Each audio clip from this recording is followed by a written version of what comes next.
Welcome to the first video in my Third Age art video series.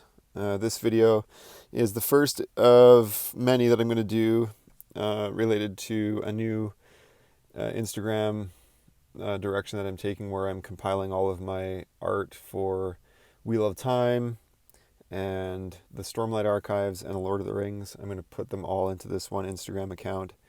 And the idea is that I'm just going to consolidate everything and create sort of a cohesive brand around it all. So that's what I'm doing. Just sort of, I guess, branding the approach to my fan art. So this is the first video in the series, so we'll dive in.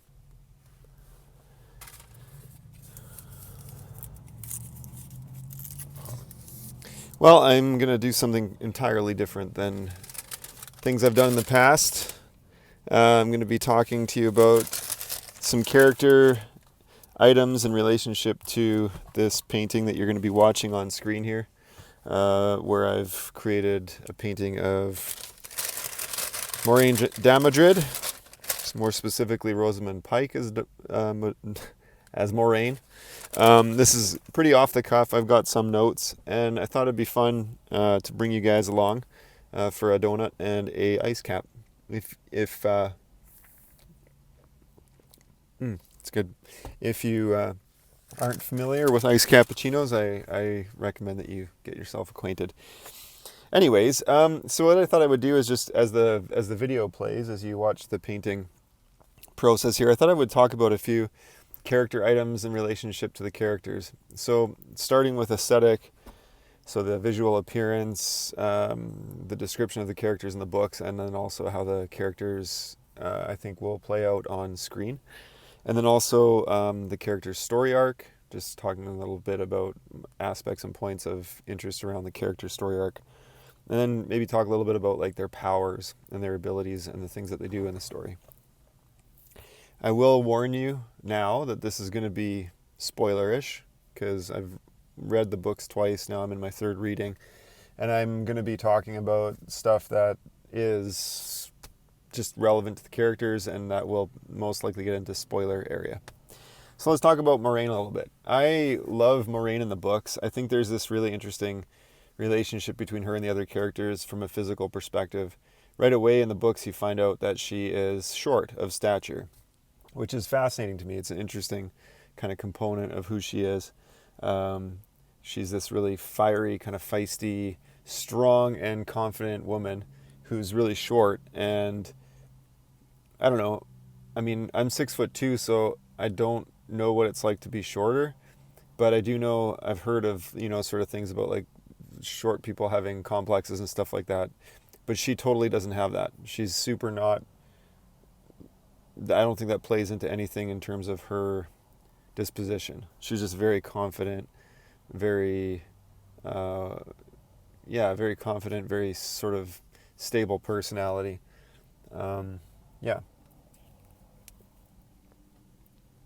Chocolate dip.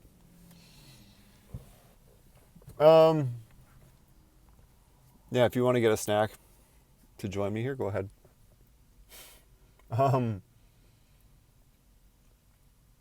Moiraine, so let's talk about Rosamund Pike.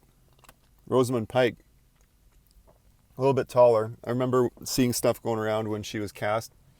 People were kind of concerned about her stature as cast as Moiraine, and how it was just kind of like a little bit off. But I think, so from a physical perspective, I think she's just going to be perfect. She's like beautiful. She, of course, they can make her hair and stuff match the character better, which is not, for me, that hasn't been a point of concern with all of the casting in terms of whether or not the characters look like the actors that have been cast. It's more about who can perform. I really believe that she is going to be excellent at performing this character, that Rosamund Pike's going to do a great job. I think she just has a presence about her, and almost an imposing authoritarian presence, which fits Moiraine perfectly. So I'm really excited to see her on screen, to see her sort of bring her to life. I think that's going to be really cool. I think she's going to do a great job, and I feel confident that that will be really happy with what she brings to the character. I also think, so this is a bit of an aside, but I think that Tom, oh shoot, I can't remember the gentleman's name who's cast as Tom right now off the top of my head. That's dumb. Anyways, I think that the two of them are going to match up well. And if they keep the storylines the same, then I think that'll work out well. I think there will be chemistry there. Her story arc is great.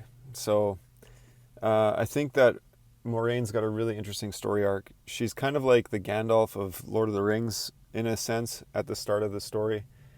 But she's always, because she's an Aes Sedai, she's always got these like underlying motivations and interests of her own that are sort of playing out. It's a neat old car. So she's got all these kind of Aes Sedai interests and motivations that are playing out. And then we know, if you've read the books, you know kind of her journey and some of the things that she achieves. I mean, she's just a very powerful, very courageous woman, and you see that even at the end of the Eye of the World, the things that happen to her there, and then, of course, kind of what she does,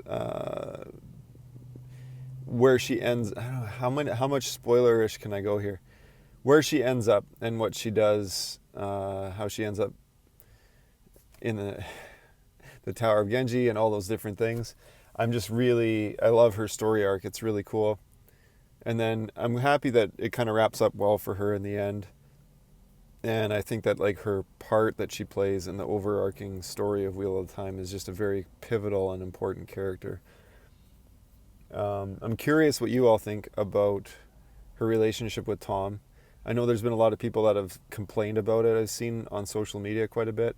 I am curious what you all think about that, and what your thoughts are on the two of them being connected the way that they are. I personally didn't mind it. I thought it was kind of an interesting, plot twist, I guess. I didn't see it coming, but I did enjoy it. And I do like her relationship to the Emmons Fielders too, and how she's like this mentor figure, and kind of like mysterious and a little bit like unreachable for them throughout most of the story. I think that's kind of cool. Powers wise, I think she's like a very powerful Aes Sedai. She there's a lot of stuff that she does, and she has a lot of capacity, which is really cool. I don't know. It's also for me the things that stuck out about her in the book are very simple things. Like, for example, I'm just reading The Great Hunt right now, and there's a scene where I believe it was her and, was it Siwan or was it Varen? Oh no, I forget. And I just read this. But basically just simple things, like they walked into this dark space and she lights up like a globe of blue kind of light. And I thought that was really cool. And just like these really cool like imagery of her. And I mean, this piece kind of, I think, represents that moment for me. And it's weird how like that simple thing is kind of what stuck with me for a visualization of her character. And maybe it is sort of a byproduct of her nature. Like, I don't feel like she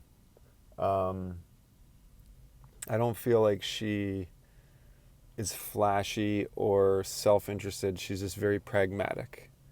And I guess maybe that's partly why that sort of imagery stuck with me, because it's a very simple use of the one power.